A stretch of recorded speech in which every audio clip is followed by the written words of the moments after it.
So today we are going to read about differentiate between cooperative society and a company. इन दोनों में difference question आता है, बहुत important है, इसलिए हम लोग आज पढ़ेंगे इसे. बेसिस ऑफ डिस्टिंक्शन लिखेंगे पहले हम लोग यहाँ पर, फिर cooperative society and then company. Formation in governance के according formed and governed under the provision of the Cooperative Societies Act 1912 और the State Cooperative Societies Act. Cooperative society form होती है अंडर कोऑपरेटिव सोसाइटी एक्ट 1912 में, और company form होती है under the companies act 1956.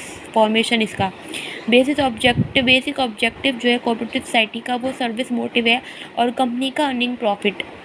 Third one is fundamental principle. Cooperative society की जो principles है उसमें इक्वालिटी होती है, कॉमन इंटरेस्ट होता है और जॉइंट एफर्ट्स होते हैं, कोऑपरेशन होता है क्योंकि सब मेंबर्स जो है वो मिलजुल कर काम करते हैं for the welfare.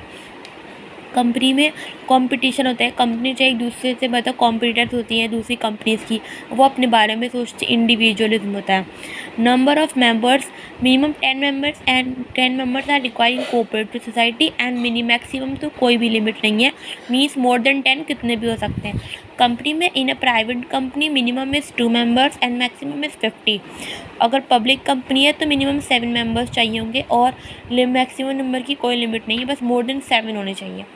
Members liability as we have already read that cooperative society में लिमिटेड लाइबिलिटी होती है, तो इस वजह से ये इसमें लिमिटेड लाइबिलिटी है क्योंकि मेंबर्स के कैपिटल के अकॉर्डिंग ही सिर्फ लाइबिलिटी होगी पेबल. कंपनी में अनलिमिटेड लाइबिलिटी भी होती है और लिमिटेड लाइबिलिटी भी होती है, वो शेयर होल्डर्स पे डिपेंड करती है कि वो कितनी अमाउंट ऑफ शेयर्स गारंटी किए गए हैं उस मेंबर ने, मीन जिसने ज़्यादा शेयर दिया होगा वो ज़्यादा लाइबिलिटी पे करेगा. Nature of management cooperative society का डेमोक्रेटिक होता है क्योंकि वो मैनेजिंग कमेटी के मेंबर जो है इलेक्टेड किए जाते हैं by the members of by voting में. 1 मेंबर 1 वोट होता है इसमें प्रिंसिपल, कोई प्रॉक्सी सिस्टम नहीं होता. कंपनी जो है कंपनी डेमोक्रेटिक मैनेजमेंट होती है, डायरेक्टर्स इलेक्टेड किए जाते हैं बाय शेयर होल्डर्स से at times according to their shareholding. उनके शेयर होल्डिंग के अकॉर्डिंग डायरेक्टर्स जो है वो इलेक्ट किए जाते हैं, बट इसमें ऐसा नहीं है. इसमें सारे इक्वल राइट्स होती हैं, सिर्फ 1 वोट 1 मेंबर का होगा. और विद द प्रॉक्सी सिस्टम, इसमें प्रॉक्सी सिस्टम होता है, मीन्स डुप्लीकेट मतलब डबल वोट डाल देते हैं लोग. कैपिटल प्ले करती है इसमें secondary role. In case of company it plays an important role क्योंकि प्रॉफिट जो शेयर होगा वो कोऑपरेटिव सोसाइटी में सबको इक्वली होता है, पर कंपनी में ऐसा नहीं. कंपनी में जिसका ज़्यादा शेयर होगा, जिसने ज़्यादा कैपिटल इन्वेस्ट किया, उससे वो लोग ज़्यादा प्रॉफिट देते हैं इन कंपनी में पार्टनर्स को. Transfer of shares cooperative society में रिस्ट्रिक्शंस है ऑन ट्रांसफ़र ऑफ शेयर्स में. कंपनी में फ्री ट्रांसफ़र ऑफ शेयर्स होता है पब्लिक कंपनी में, बट प्राइवेट कंपनी जो होती है उसमें भी कुछ रेस्ट्रिक्शंस है ट्रांसफ़र ऑफ शेयर करने में. प्रिविलेजेस एंड एग्जेम्पशंस यहाँ पे जो भी पेमेंट होगी उसका स्टैम्प ड्यूटी होता है, रजिस्ट्रेशन फ़ी होती है और सर्टेन टैक्सेस भी होते हैं.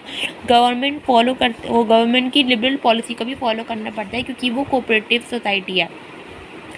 इसमें कोई भी प्रिविलेजेस नहीं होते, इसमें एग्जेम्पशंस ऑफ प्रिविलेजेस नहीं होते अवेलेबल कंपनी में. The last is disposal of surplus.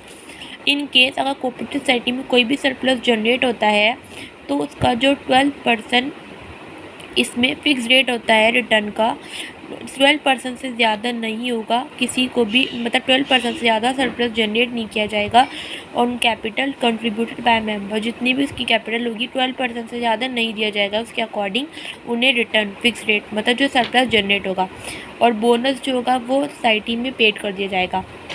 इसमें लिमिट नहीं होती डिविडेंड की. इसमें जो रेशियो ऑफ कैपिटल होता है उसमें ही सब वो होता है यहाँ पर डिस्ट्रीब्यूट कंपनी में.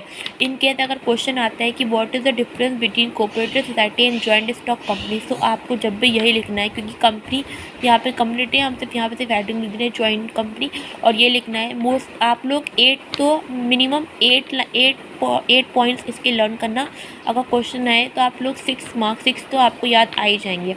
ओके, आज के लिए इतना ही. Thank you.